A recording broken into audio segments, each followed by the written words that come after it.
Hi everyone, it's Sue Geelan speaking, um, coming you live on LinkedIn, Facebook, and Instagram, or on YouTube. And I am so glad that you guys are here. Today we are going to, for this webinar, we are going to talk about, and this will probably be the last of the me side of things. We're going to be talking about the wonky house and how we build a wonky house. So, hey, sit back and enjoy.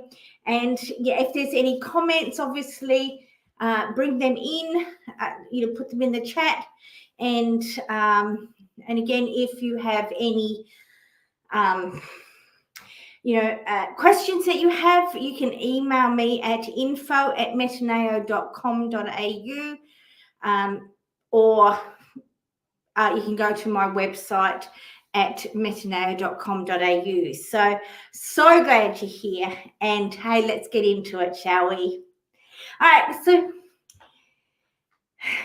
don't you wish that life could be like playing games?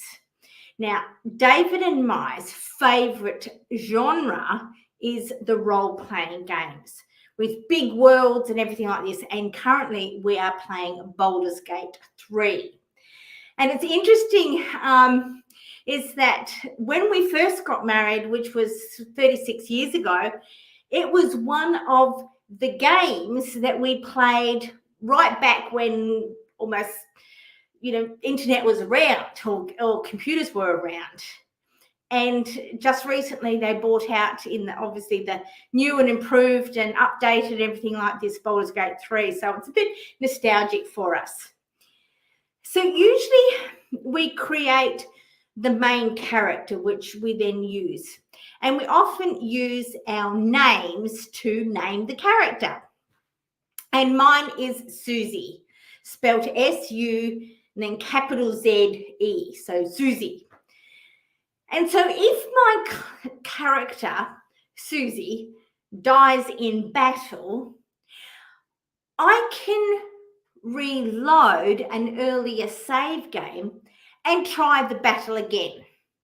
And I can keep doing it again and again until I get it right and win the battle.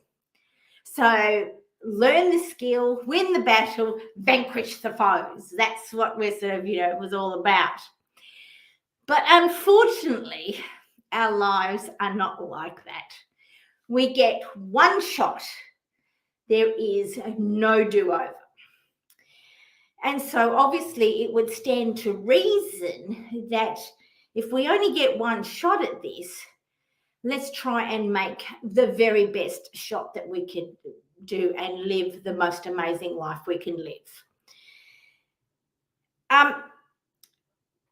But what ends up happening is that our life is defined by our past experience, whether positive or negative.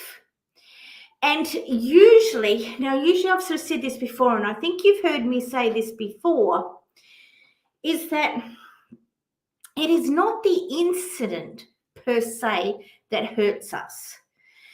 It is the people who are significant to us who has the greatest ability to hurt us simply because they are significant.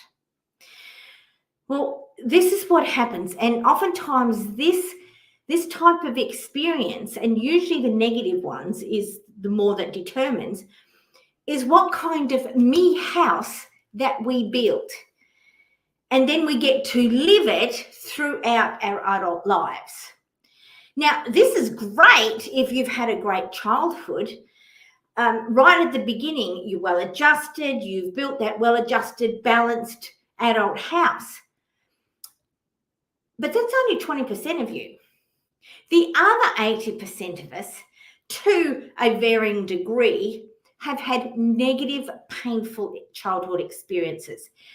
And we built what I call a wonky house, a life house that is oftentimes defined by our past traumas, because our past traumas then create limiting beliefs that we had. And last week we sort of talked about or the last, we talked about the inner critical voice that we get, is these limiting beliefs and our lowered self-esteem, right? Which we then carry right through into our adulthood. So what is self-esteem? Well, it is an opinion that you have of yourself. It's an opinion. And people who have had an amazing childhood and so forth usually have a good, healthy self-esteem, which means they like themselves and they value their achievements. So what about the rest of us who may have lower self-esteem? Well, they feel unhappy or unsatisfied with themselves most of the time, and they don't believe that they are good enough. They don't believe that they're worthy enough. So we end up, in their wonky house, means that they don't like who they are unable to love themselves, and so they need other people's praise, validation, attention to make them feel better or good about themselves. And our lives are often lived by this, because we need to feel as if we matter, right? And that's why in feeling the need to matter, that's when we try and get other people's validation and praise and, their worthiness as our own. It's basically sort of saying, I need your approval to make me feel better. I need you to validate me, appreciate me, respect me for what I do. So that person in their wonky house often feels rejection really strongly. And they may say that, I will do whatever you want so that you don't reject me. I'll cling to you tight so that you can't leave me. And this is what happens in our wonky house and when we get into relationships and wanting our partner to do that, then they just simply can't do that. It is a role that they put them in, that we put them in, that they will never be able to fulfill. And we spoke more about this with our cups and being unable to, someone else to fill our cups because we've got holes in the bottom and all the emotional energies keeps just going out. So let's have a look at what are some of the characteristics of low self-esteem. So this is typically a person with low self-esteem is highly critical of themselves, all right? Because we are more harder on ourselves than we are with any person on the planet. We downplay or ignore our positive qualities. We judge ourselves as being inferior to our peers, right? We often use negative words to describe ourselves, such as, I'm dumb and stupid, or I'm fat, I'm ugly, I'm unlovable. We have discussions with ourselves, and this is where the cyclical sort of thinking comes in, that self-talk. And if you can remember what I just said, is that our brain is always negative, right? So in that self-talk is usually always negative and critical and self-blaming, okay? We assume that luck plays a large role in all our achievements, and we don't credit ourselves for them.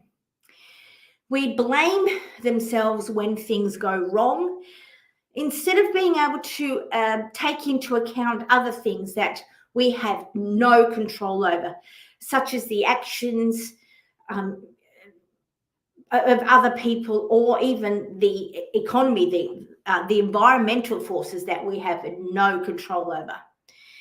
And also, oftentimes people compliment us and we don't believe it. Oftentimes we push it back in their face we push it back in their face because we don't believe it. And what this low self-esteem does in our quality of life can affect us, look, in many, many different ways. Okay. So what are some of these ways? Well, we may have experienced negative feelings like all the time, constant self-criticism that leads to feelings of sadness, depression, anxiety, anger, shame, guilt, and fairly insecure.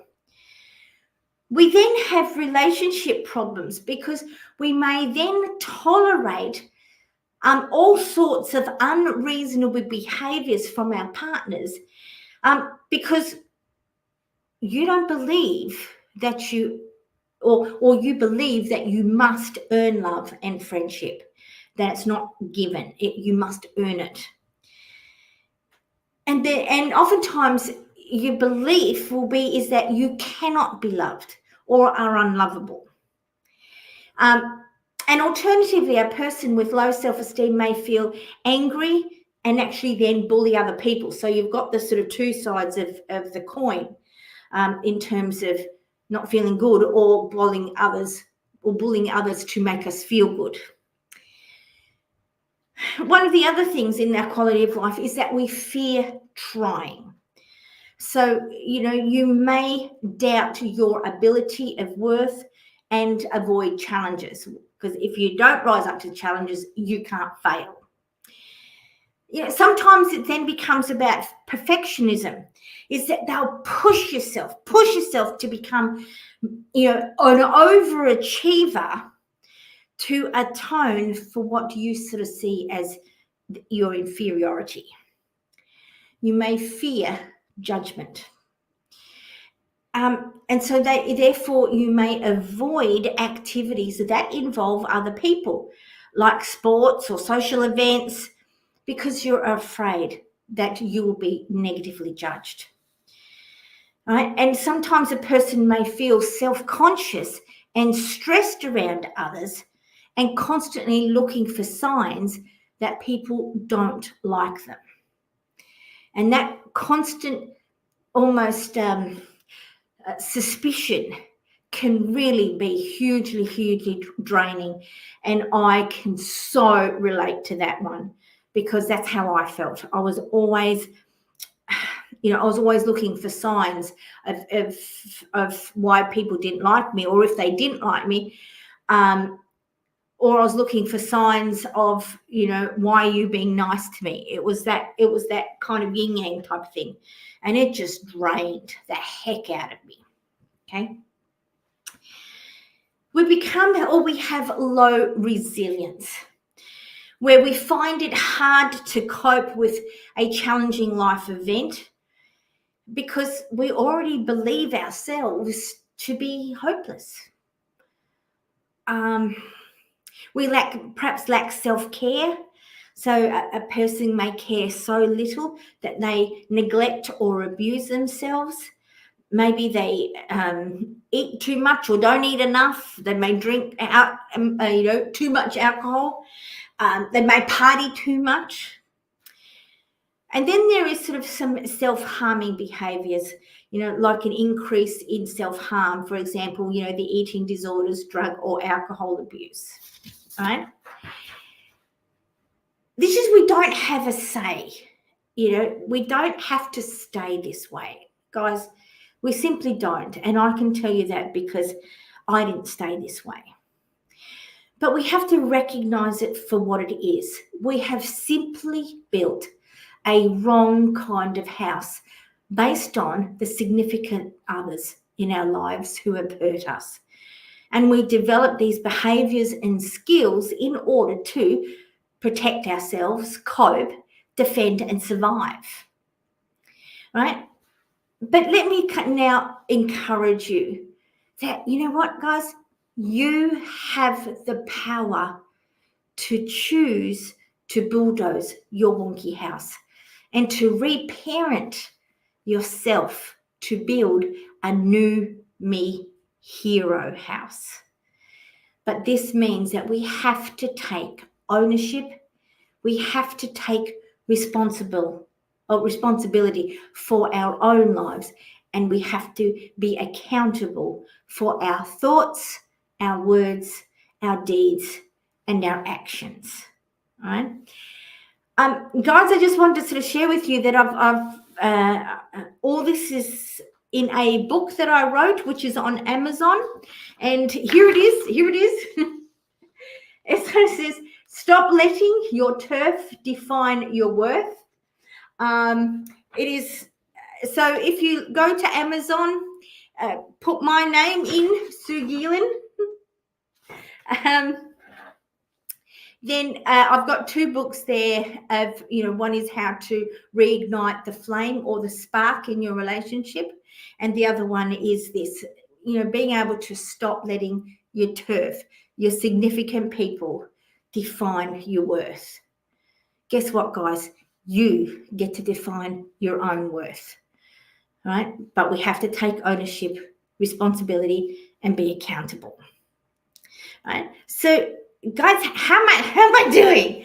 Right? Can you relate to this? Can you relate to it at all? Because we don't have to stay where we are. We don't have to stay where we currently are. I didn't. I forged my own path. And I'm sharing it with you guys that to really encourage you that you don't need to stay as you are. You've got the power. You just need the know-how to be able to forge your own path. And, and I've got the know-how, right? I've spent 36 years with the know-how. And so, learn from someone, shortcut that so that you don't have to go through experience after experience. You can learn from someone and shortcut that process rather than 36 years to, a few weeks. All right, so with me, can you put up your hand who's with me with this? Yeah. So let's have a look a bit about what it kind of means to take ownership, right? It's to really take ownership of the fact that to really accept that your past doesn't determine your future and shouldn't determine your future. You have the control to create a new future. And taking ownership is really controlling what we can control in spite of past traumas, in spite of painful situations, even in spite of diagnosis, right? I can take control to really change my life and how I want to live. And we can, with confidence, say, this is my life. I only have one.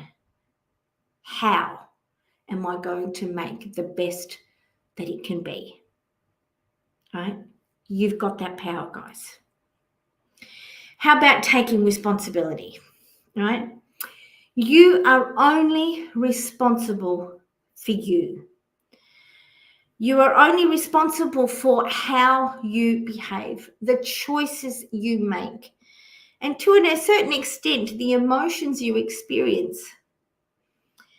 And again, looking back at the previous webinars, is that when you are emotionally compromised, because when you get threatened, you literally get a dose of adrenaline, cortisol that goes straight into the body.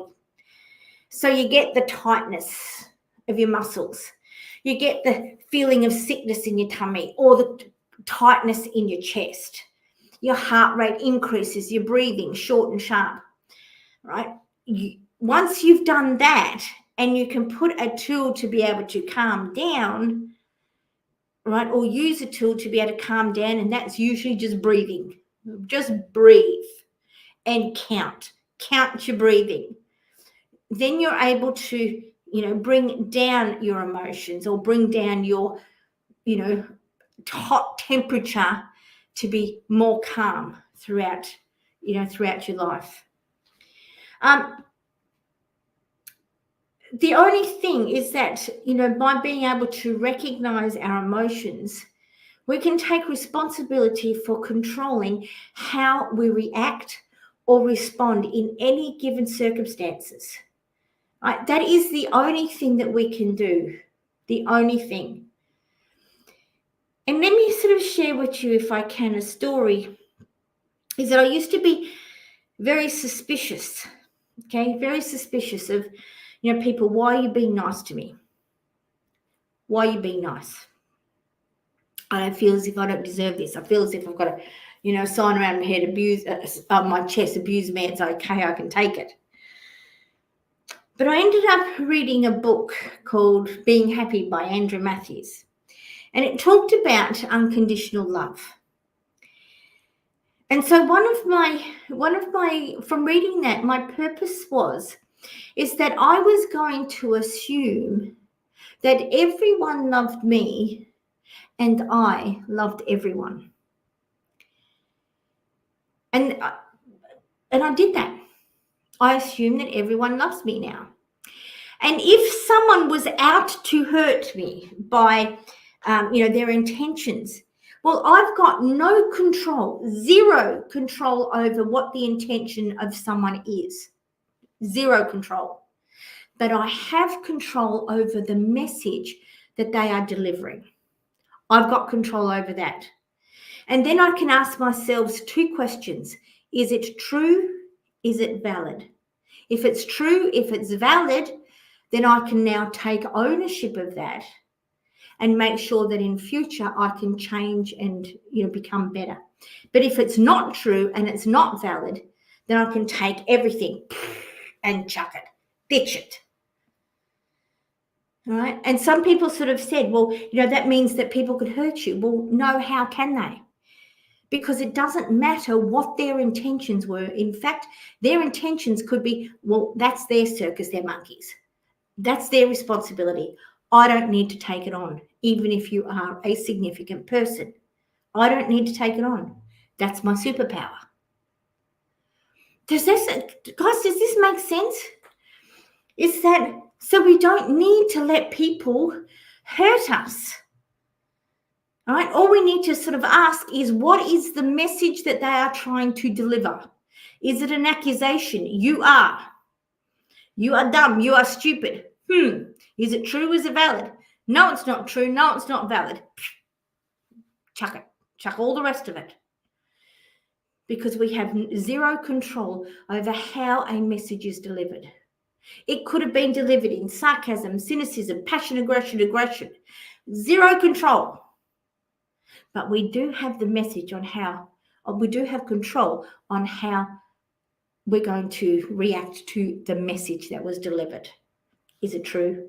Is it valid? And that is taking responsibility for your life, really, and for how you respond and react to other people that are significant in your life. Right? Does this make sense? Now, the third one is this. Remember, I said taking ownership, take responsibility, but you've got to be accountable. And you're only accountable for the results of your choices, which includes your own thoughts, words, deeds, and actions, without blaming others. All right? Every time you blame someone, you're putting the locus of control in their hands. Okay? Whereas if you take ownership of that and be accountable for what you can be accountable, then the rest, that's their circus, their monkeys. Right? So we need to so how do we develop this personal accountability? Well, we need to understand our role in any situation. We have to be honest with all the parties involved, including ourselves. We need to recognize when we've made a mistake and quickly apologize for it. I mean, guys, we're human. We are going to make mistakes. But being able to take ownership of that mistakes means that we can, we can manage our time wisely. We're not going to be caught out, because oftentimes it gets caught out. And, to know our limits and limitations. Being open to change, that is huge. If you're growing and developing, then change is inevitable. If we're stuck and stagnant, then we'll become toxic, right? Because we'll become this big stinky pond that's going nowhere. Okay. And we've got to be driven to always identify, find and seek solutions, and come up with an agreed plan of action. Because if the more we can resolve issues with anybody, be it partners, kids, work colleagues, friends, extended family, all those significant people in our lives, the more we can find a mutual agreed plan of action, the less we will fight, the less we will get into high emotions, and the more we feel as if we're in control. Right? But how, but I suppose in order, to build a new hero house, we need to have built a strong, solid foundation. And there's a story of this guy who was building a deck around his home.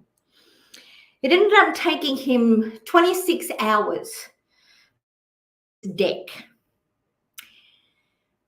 And 23 of those hours were built, all right, were used to build the foundation on which the deck was to sit on. 23 hours to make that solid foundation. It is only the last 3 hours that was the bits that you can see, right? The bits that you can see, the actual deck itself. But the most of the work goes into having that strong, solid foundation. And so if you're need to build your hero house, then you need to build a strong foundation. So I've got a few strong foundations here. I've got potentially 4. So I want to go through it with you. I hope this is okay as a color. So the first one, number 1, is that we were given the gift of choice. We were given the gift of choice. And this is what makes us different from the animals, is because they live on the instinct. We live on choice and free will. But oftentimes we don't utilize it. Now, someone has actually quantified this. And I don't know whether you're in the chat or whether you can just sort of think of a number. But on average, how many choices do you think that we make in a day? How many choices do you think we make? Usually some sort of says, hundreds. Have you got a number? In actual fact, we make, on average, 7,500 choices per day, on average. That, guys, is huge. And if we're going to have an amazing life, we should make more good choices than bad, more positive than negative. That would stand to reason. Correct? Then why don't we make good choices? Right? Why don't we make good choices? Well, here's why, in actual fact. There are 3 C's to every choice. Okay, 3 C's. The first C is that we are always given a challenge. Always. Oh, I'm hungry. Oh, do I need Backies? Or do I need Hungry Jacks?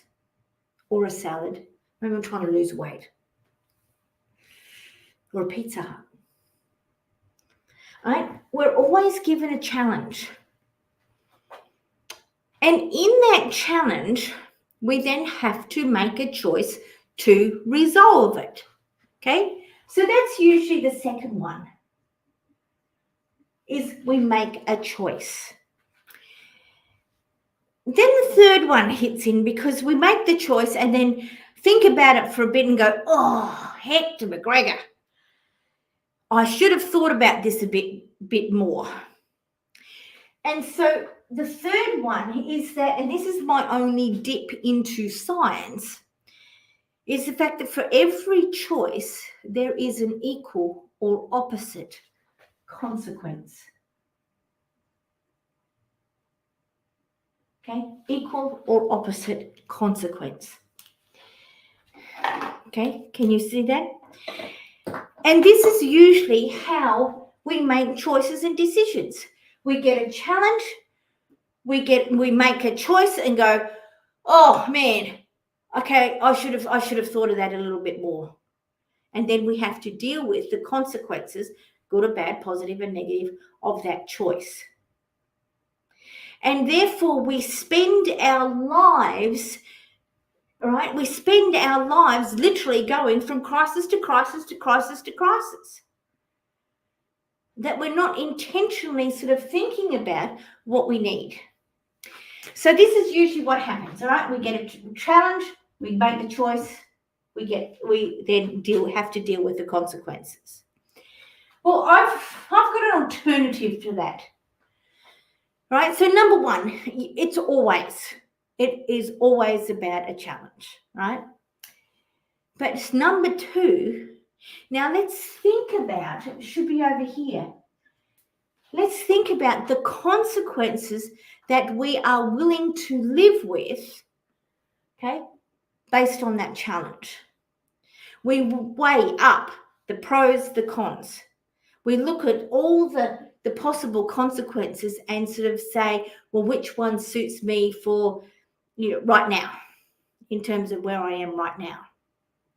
Once we know this, then we should make the choice. Then we should make the choice. But usually it's the opposite round. We get a challenge, we make the choice, and go, I should have thought of that just a little bit more. Righty? How am I going, guys? What do you think? Okay.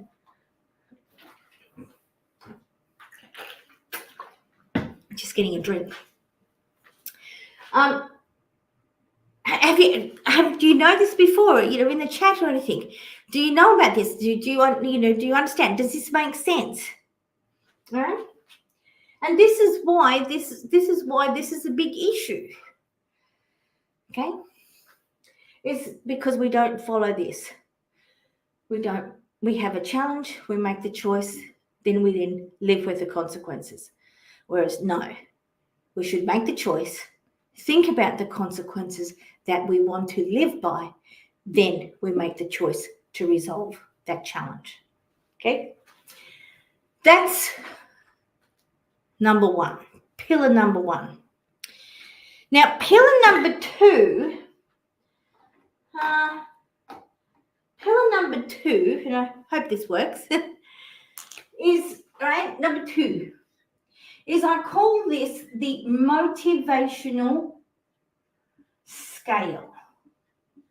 Okay? Motivational scale. And what do you think I mean by this? Because it is an actual scale. Here it is, right? That we make choices. Now, what do I mean by this? Let's say my hand represents the challenge, the challenge that I've got to deal with. Underneath that challenge is this motivational scale that drives these choices. So this is even getting deeper and further into our choices. What's the motivation? All right. Now, middle, I call neutral. And neutral would be just your personal preference. You know, I like purple as opposed to red. Or I like what else? I like Hungry Jacks as opposed to Mackies. Or I like hot weather as opposed to cold. All right, neutral, personal preference. Now, the other scale, okay, is a bit different because this is a me decision here, but the two at the end are kind of we decisions. You know, you and someone else has to make a choice or decision regarding whatever is the issue or the challenge. And at the beginning, remember I sort of said that in order to have an amazing life, you should be making more good choices than bad or more positive than negative. Okay, stands to reason. But then I had an issue with the words good and bad. I had an issue with them. Because the words good and bad are highly subjective. Highly subjective. For example, that your definition of what is good could be my definition of what is bad, and my definition of what is good could be your definition of what is bad. So now this wouldn't work because we've got different definitions of what is good and what is bad. So I had to change it, and I came up with sort of this concept. And I've actually had this concept in my head since I was probably about 18.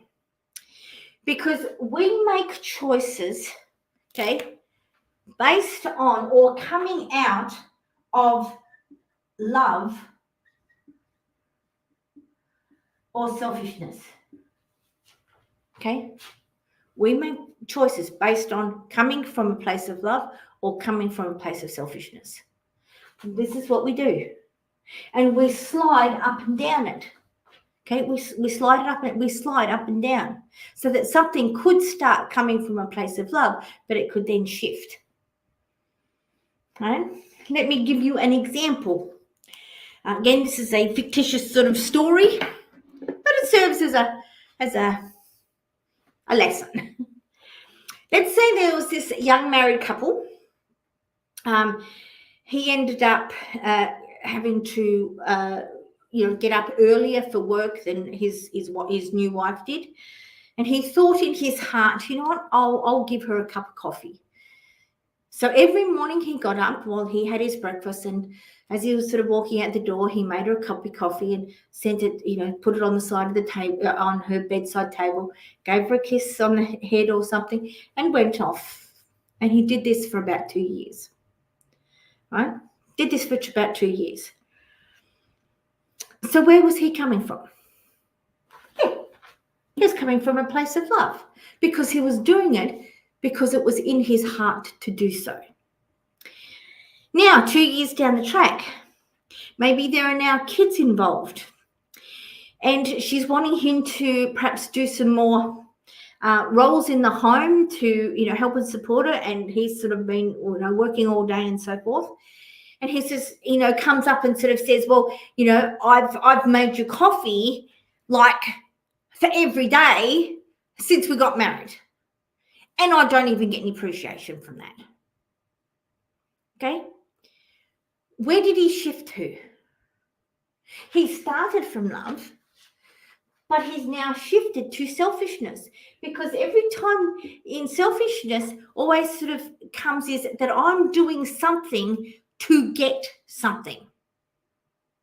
right? So I'm bringing you coffee, not because it's in my heart to do so now, but because, I need appreciation. And you're expecting me to do all these tasks, and I don't even get appreciated for what I do. Now, she probably never even asked him to get a coffee. Enjoys it? Yes, great. But she didn't ask him to do it. He just did it because it was in his heart to do so. But now it's changed. It's shifted from here to here. Okay? Does this make sense?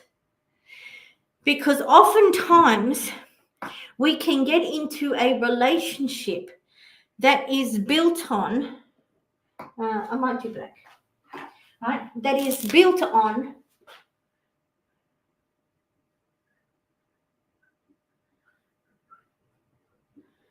transactional.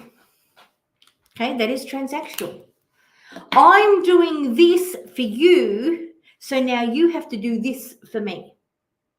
Or I'm doing all this stuff so that you will love me. Okay? When it becomes transactional, then it's about conditions. And love is never about a condition. We should love unconditionally and do stuff for our partners because it's in our heart to do so, for no other reason. If it's not in our heart to do so, then don't do it. But don't then complain, later. Or if you're doing something because it's in your heart to do so, then don't complain if you don't get appreciated for it and things like this. Okay? Is this making sense? Because this thing becomes huge. Right? And so I ask you, the question is, the decisions and choices you make, are you coming from a place of love, or are you coming from a place of selfishness? Okay. The third thing. Okay. The third is this. Start off how you wish to finish. Okay? What do you think I mean by this? Okay? What do you think I mean? Start off how you wish to finish. A lot of my clients have sort of has said, well, you've got to start off with good intentions and then you'll end up getting good intentions. No. All right. What we need to do, is we need to know where we wish to finish. Where do we need to finish? Because if you know where you need to finish, then you now know how to start off. Because again, let me ask you the question. When you put in an address, you're going somewhere, do you put in the address of where you started or where you wish to end up? You need it to where you end up, because then you can then turn left to right, blah, blah, blah, in order to get there. You need to know where you wish to finish. And therefore, in order to have an amazing life, one of these foundations is you need to know where you wish to finish in your life. And I usually use this little thing. Oh, I hope you can see that. Okay? You need to know where this is. Can you see it? Oh, it's a bit. Okay? I might do a bit different color, and maybe to the side. Right? Let's do blue, shall we? Okay. When am I going to do this? I'll do it over here. Okay? So this is going up here now. Right? We need, okay? And this here becomes step 1. And here are you guys here. Okay? Either a single person or as a couple. Okay. Is that in? Oh, just in. You. Which means you need to know your GPS of your life. Where do you wish to finish? Which means that you need a vision for it. Okay, you need a vision of where you wish to finish. Okay, then once you know the vision, the big picture, then you can kind of work backwards until you know what step one is. And then if it becomes too overwhelming, it's like, oh, then you can hide the vision and just know that I got step one. And step one, I can do step one. And then once you tick all the boxes, then you get to step two. And you keep going to step three, step four, step five. And over time, if you do each one of those, you will get to fulfill your vision. Okay? So, what do you need a vision for in your life? Okay, what do you need a vision for? Can you think of any? Well, you need a vision for your relationship. What's your happy ever after? And then it becomes about how do we get there? You need a vision for yourself as an individual. You know, oftentimes I give this sort of story that if you were a ghost at your own funeral, what would you have liked people to have said about you? But more importantly, what would you have wanted them to have said about you?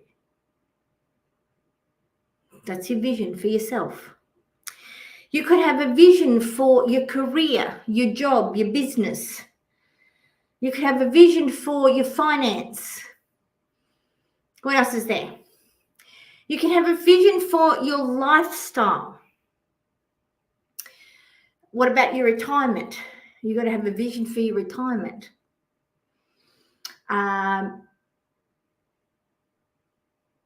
What about your socials, your community, your health?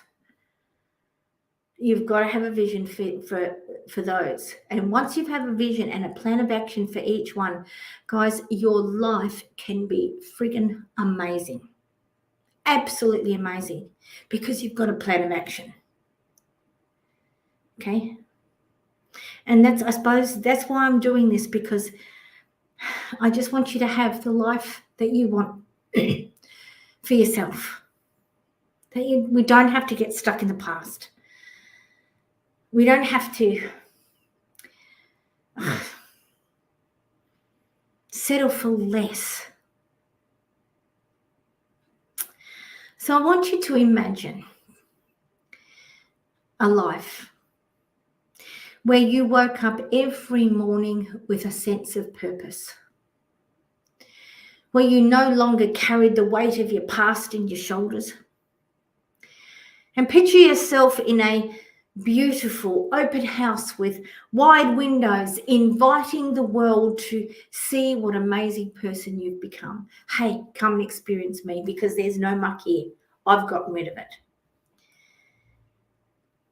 And I hope you can sort of see that, you know, why we have dysfunctional relationships. And that you now see that in order to have an amazing we, you must have a strong sense of me. Because if you don't have a strong sense of me, then your relationship will not be as fulfilling and rewarding as it could be. And this is why relationships fail to thrive, because we expect our partners to be all and do all to make us feel good about ourselves. So I invite you to wait no longer.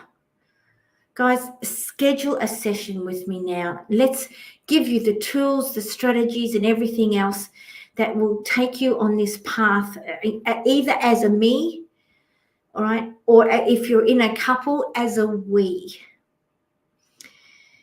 And I will help you to remember that you are worthy, deserving, and capable of achieving greatness.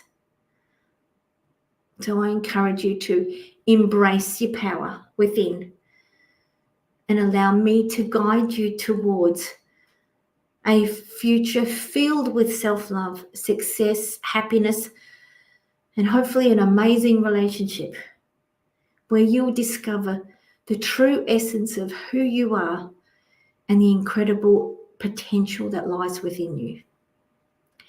Listen, I'm happy to chat with you offline. I'm, usually mornings are my good one. You can schedule, get into my my Metaneo website, where it's metaneo.com.au/book-online. And book in a 30-minute free call. I offer you a free call to actually, answer any questions that you may have, to see if I'm a right fit for you, or to literally book in at a time and day that suits you and come and see me and sort of see where you, as a me, can take your life, and as a we, to be able to have the amazing relationship that you want and deserve. So let your journey begin today, and I encourage you to live your life by your design and find freedom inside your relationship. So I'm going to say good night. I hope that you have enjoyed tonight's session. Probably next week we're looking at now going from the me now into the we, and we perhaps start looking at what it means to be in that we relationship. All right. So guys, again, if you reach out, please, and yeah, let's get your life back on track. And yeah, so good night all, sweet dreams, and I'll see you the same time next week, next Sunday at 7:30 Sydney time, Australia time, next Sunday night. Bye now. Good night.